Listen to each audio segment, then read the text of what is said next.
مجھے بچے کے لیے ایک سائیکل خریدنی تھی۔ سرگودا سائیکل مارکیٹ گیا تو ایک مشہور دکان پر رکا۔ رش زیادہ تھا، اپنی باری کا انتظار کرنے لگا۔ اسی دوران ایک والد اپنے بیٹے کے لیے سائیکل لے رہا تھا۔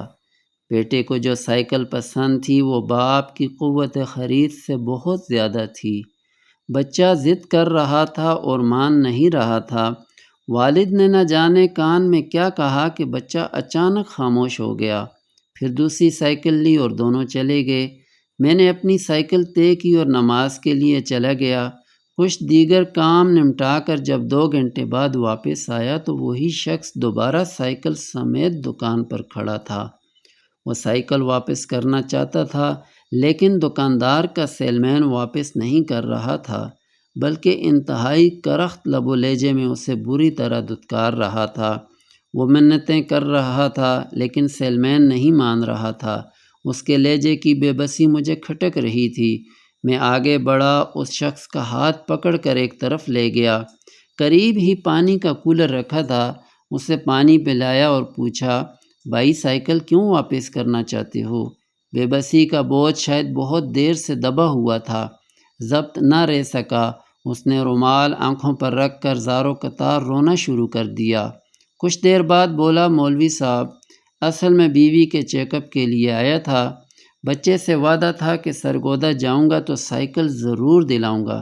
آج خرید بھی لی، مگر ہسپتال پہنچا تو بیوی کے ٹیسٹ 21,000 کے نکلے۔ میرے پاس صرف 18,000 ہیں۔ 30,000 قرض لے کر آیا تھا۔ اگر سائیکل واپس نہ ہوئی تو بیوی کے علاج کے پیسے بھی نہیں بچیں گے۔ میں نے اسے حوصلہ دیا اور دکان کے اصل مالک کے پاس گیا۔ جانے سے پہلے درود شریف کا ہدیہ انہیں کر دیا تھا۔ سلام کیا تو وہ مسکرا کر بولے، جی مولانا، بس آپ کی سائیکل تیار ہو رہی ہے، ادھر پنکھے کے سامنے بیٹھ جائیں۔ میں قریب ہو کر آہستہ سے بولا، محترم، جنت برائے فروخت ہے، خریدنا چاہیں گے؟ وہ چونک کر بولے، مولانا کچھ سمجھا نہیں۔ میں نے کہا، بزرگوں سے ایک واقعہ سنا ہے۔ ایک شخص نے دکان بنائی، کچھ دن تک کاروبار کرتے رہے۔ ایک دن ایک گاہک خریدا ہوا سامان واپس لے آیا۔ انہوں نے خوشی خوشی سامان واپس لیا اور رقم لوٹائی، پھر دکان بند کرنے لگے۔ لوگوں نے پوچھا کیوں؟ انہوں نے نظریں جھکا کر کہا، میں نے رسول اللہ صلی اللہ علیہ وسلم کا فرمان سنا تھا کہ جو شخص کسی مسلمان کا سودا واپس کر دے، اللہ تعالیٰ قیامت کے دن اس کی لغزش معاف فرما دے گا۔ میں نے دکان اسی نیت سے کھولی تھی، آج وہ موقع مل گیا، اب دکان کی ضرورت نہیں۔ محترم، یہی موقع آج آپ کے پاس ہے۔ اس شخص سے سائیکل واپس لے لیجئے اور جنت خرید لیجئے، اور یہ بھی جان لیں کہ اس بیچارے کی بیوی بیمار ہے، اس کے ٹیسٹوں کے لیے پیسے کم پڑ گئے تھے، تبھی وہ بیچارہ آپ کے پاس آیا ہے۔ کچھ ترس کھائیں اس مجبور پر۔ یہ سن کر دکاندار کے چہرے پر پسینہ آ گیا، گھبرا کر بولے، کیا واقعی بیوی بیمار ہے؟ میں نے ہاں میں سر ہلایا تو انہوں نے دراز کھولی، 15,000 نکال کر مجھے دیے اور کہا، مولانا میں بہت شرمندہ ہوں، کاش پہلے پتہ چلتا کہ وہ اتنا مجبور ہے۔ میری بیوی فوت ہوئی 7 ماہ ہو گئے۔ بیوی کتنی بڑی نعمت ہے، چند دنوں میں ہی جان گیا ہوں۔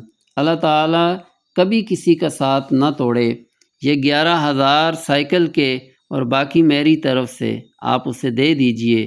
میں نے سائیکل واپس کروائی، اپنی طرف سے بھی کچھ رقم ملائی اور اس شخص کو جا کر رقم دے دی۔ وہ شخص آنسوں بھری آنکھوں سے دعائیں دینے لگا۔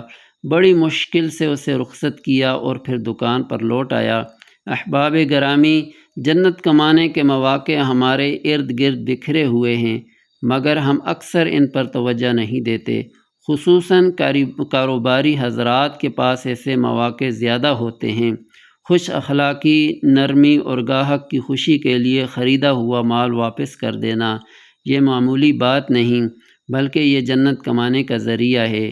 آئیے ایسے مواقع کی تلاش میں رہیں، خود بھی فائدہ اٹھائیں اور دوسروں کو بھی اس کی نصیحت کریں۔